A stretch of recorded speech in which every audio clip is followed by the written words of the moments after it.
Good morning, it's September 9th, day 6, and we're just about to leave the Silver Spur Motel here in Burns, Oregon. It's sunny, a little cool.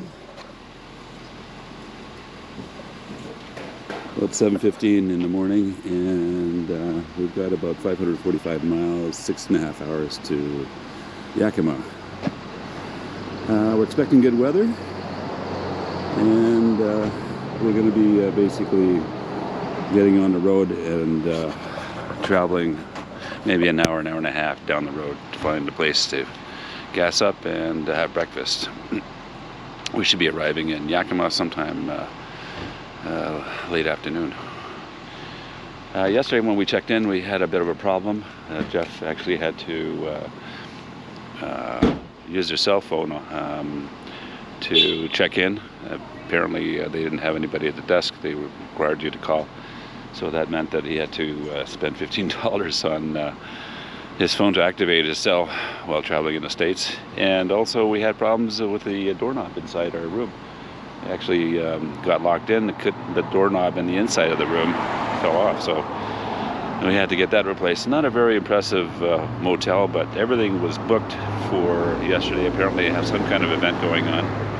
As you can see, the parking lot is just completely full.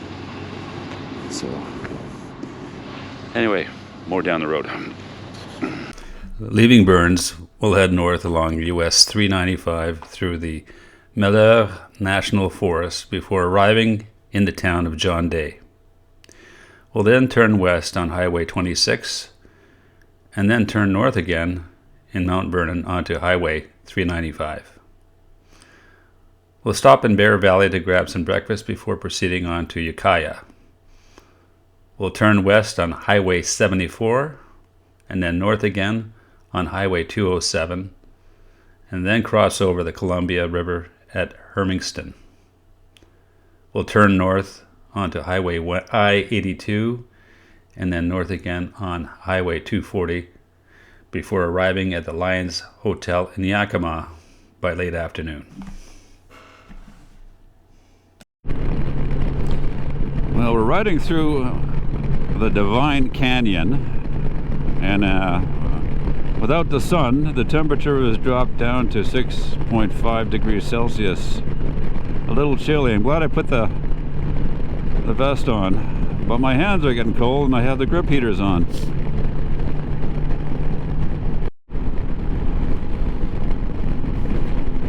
We just left Maya National Forest here, and now it's opened up to more desert conditions and farmland. The Bear Valley stores. Well, I think we can get some coffee here.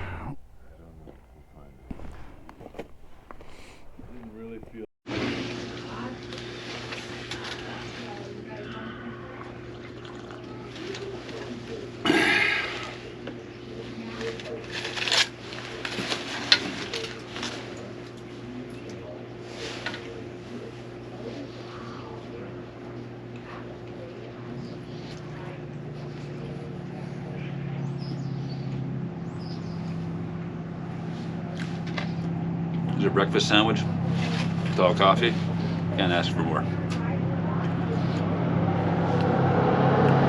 Jeff's inside warming up.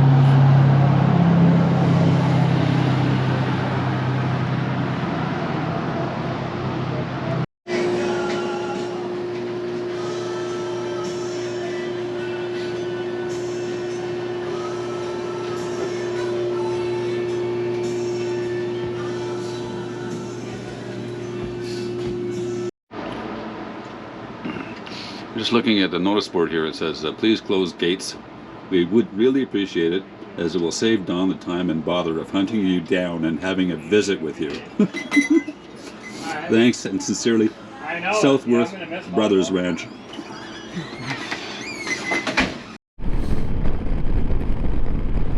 Well, I must say that little store was a bit of a jewel in the middle of nowhere.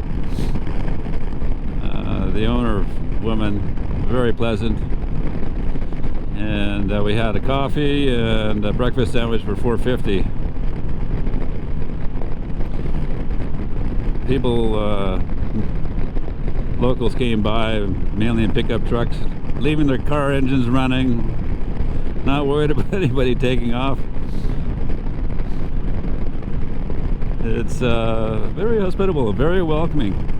People were saying good morning to us as they arrived. That's what I like about Americans, you know, in these small areas. They go out of the way to make you feel welcomed. On Highway 393, heading north, and we just re-entered the Malheur National Forest. We will be turning off in about 28 kilometers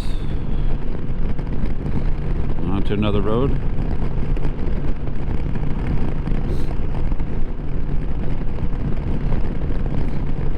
It's warmed up slightly. It was down to 3 degrees at one point, and now it's 9.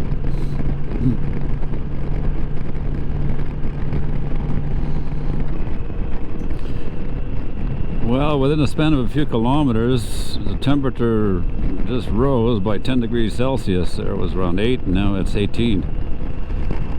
And we're at an elevation of over 5,000 feet at the Bear Valley store. And now we're just descending. And it's 18 degrees. I had to turn off the heated vest. Some stunning scenery around here.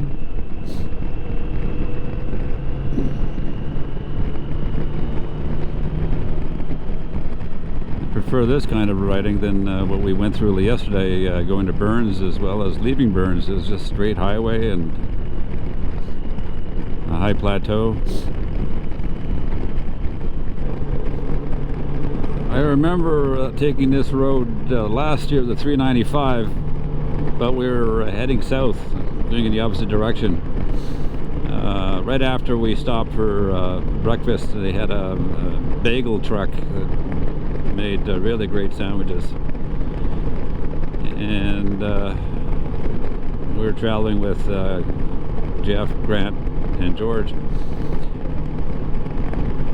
My SmartLink that's connected to the Navigator 6 here tells me that there's a 31-minute delay ahead, and I also noticed that there were some warning signs about construction over 20 miles or 25 miles, so I think we're probably going to get delayed here somewhere up ahead of here, but we'll see. The fire warning that I got turned out to be a false indicator. We checked in the Chevron gas station where we just stopped off, and I asked the clerk whether or not there were any road closures due to fires, and she says as far as she knew that there weren't. So this might be a false indicator in terms of road delays, but we'll find out later on. Well, we're entering Ukiah, established 1890. We'll see if the bagel truck is still there.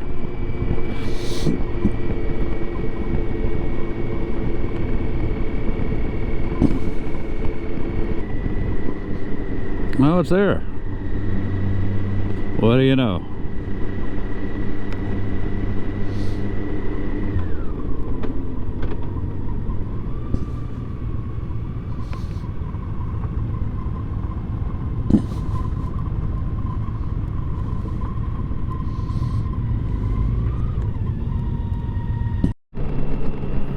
Well, we just left the Black Hills on US 395, and now we're heading east on US 74.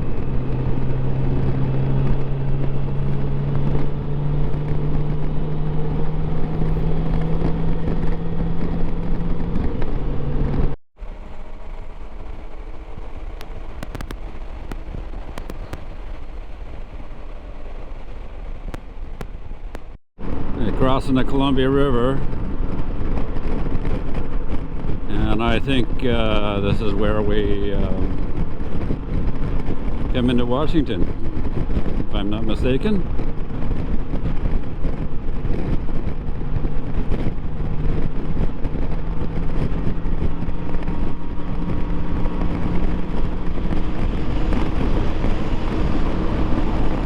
Yep, that's Washington.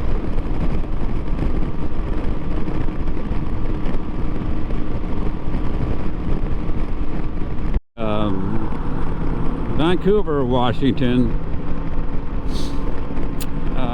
used to be part of the Dominion, Canada.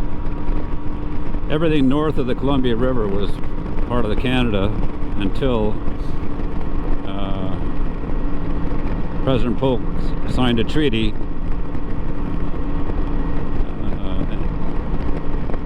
and the treaty basically claimed that anything north of the 49th parallel would be Canada. So we gave up Vancouver, Washington,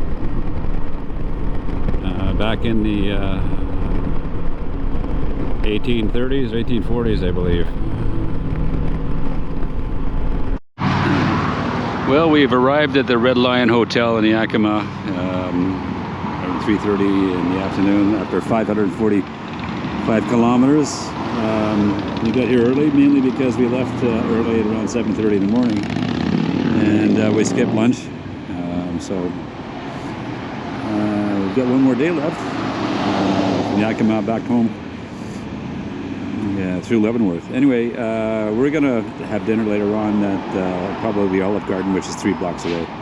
So